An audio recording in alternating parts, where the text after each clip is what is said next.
Hey man, you ever look into flat earth?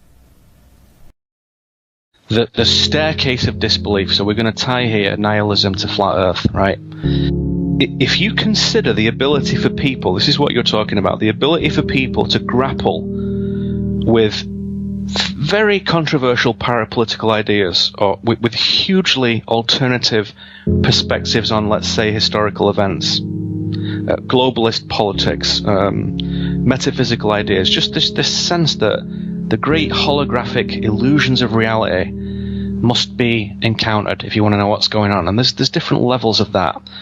And for me, a useful thing to do is place things within a sort of classification system of elevating incongruity, right? Elevating astonishment, higher and higher levels of mind-bending improbabilities, right? So in my work with individuals, which is like 90% of what I do, we call this funny idea the staircase of disbelief, right? And let me just explain what that is, because it's dead simple. Imagine a staircase that stretches up into the sky, into the clouds, right? And low down on that staircase are certain subject matters where you can take a step on it, a little step. Let's take an easy one. JFK was not assassinated by Lee Harvey Oswald, right? So let's say that's step one. So that's a conspiracy that is kind of obvious.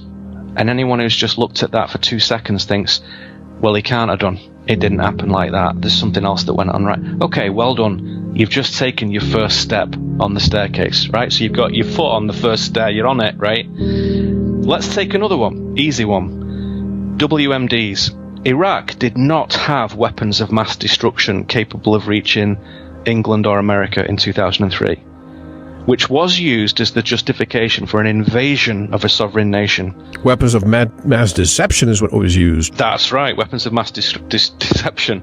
Weapons of mass destruction were not real, and Tony Blair and George Bush lied. And people who exposed that deceitfulness were assassinated, like Robin Cook, the British MP. He exposed that lie and they killed him.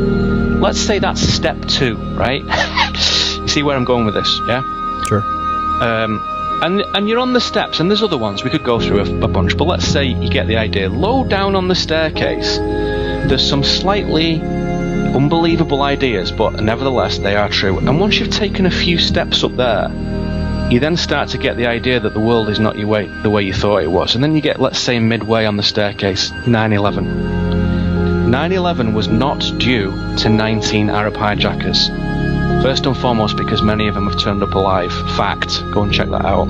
So right from the start, it wasn't.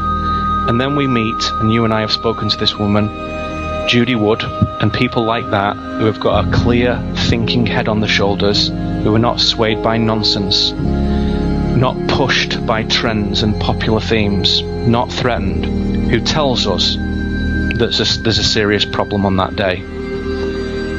That's a big one. That's kind of midway up the staircase, that 9/11, and it's, as you know, Mel, it's a big one. That it's a world changer for people.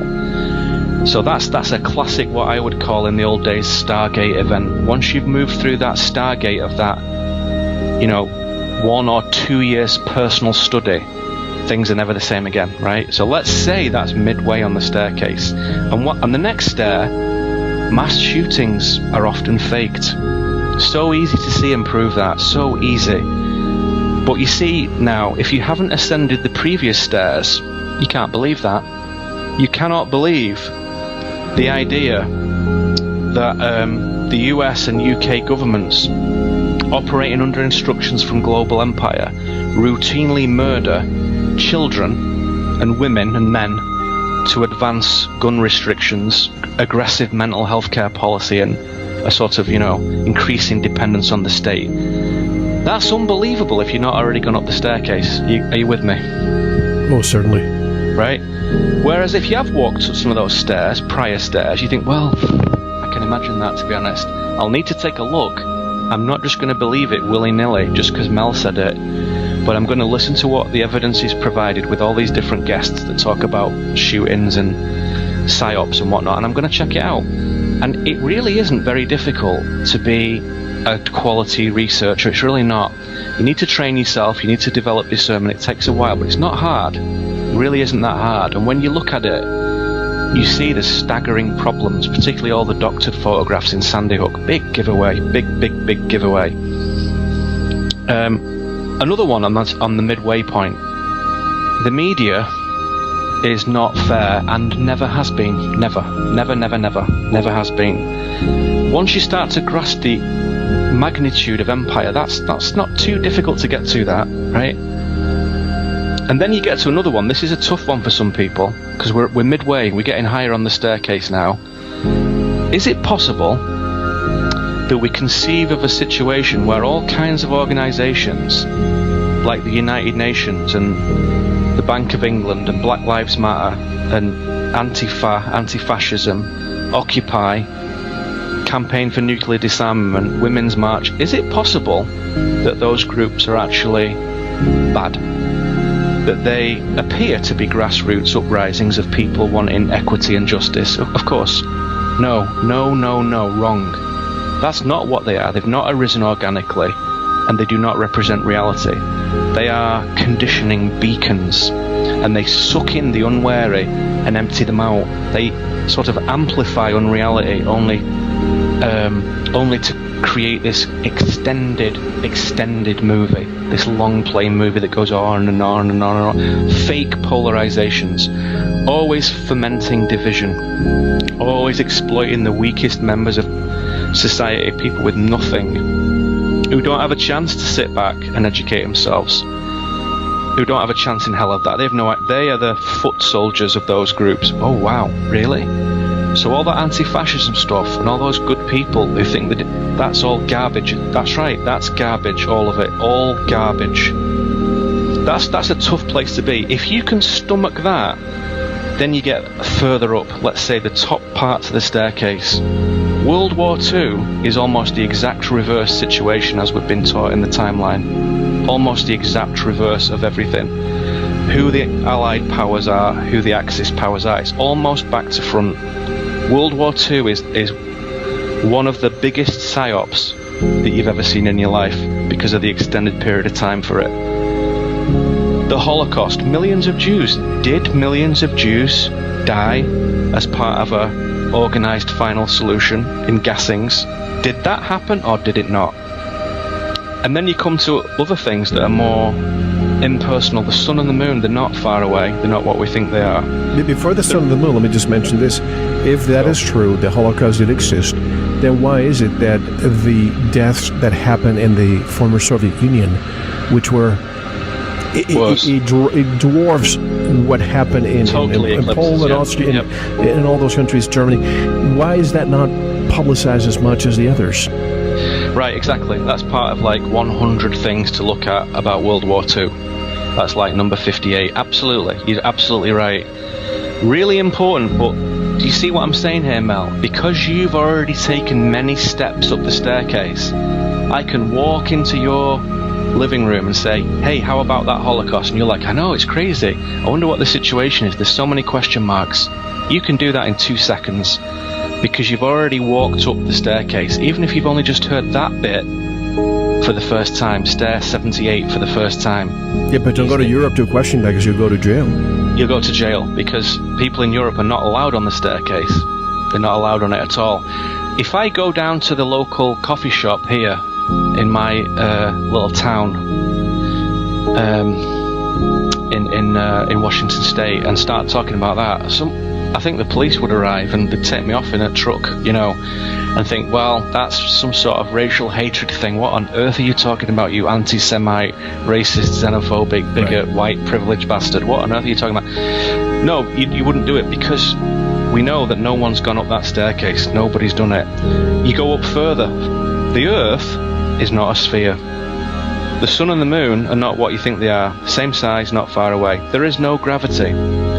Humans are ensouled children of divine source. And right at the top of the staircase, God is real and loves you. That staircase of disbelief is what allows one person to examine a thing and another person not to examine a thing. You forget, Mel, and I say this tongue-in-cheek, you forget how far you've already come up that staircase over the last 15 years. You forget how many steps you've taken, and you forget what giant cataclysmic paradigm shifts you've had in your own private mind, in your own heart, in your own thoughts, personally in your life, with yourself, with your family, with your friends, with your business, with the audience, with this, with everything. We forget how far we've come. And just for a second, you stop and you look down and you realize you're at the top of the staircase. You're right there thinking, anything's possible. Stair 100. Anything is possible. And there is a lot of people walking around who don't even want to take the first step. They don't want to know. And here's why. If you take step number 1, Lee Harvey Oswald did not kill JFK. You have to go to step 100.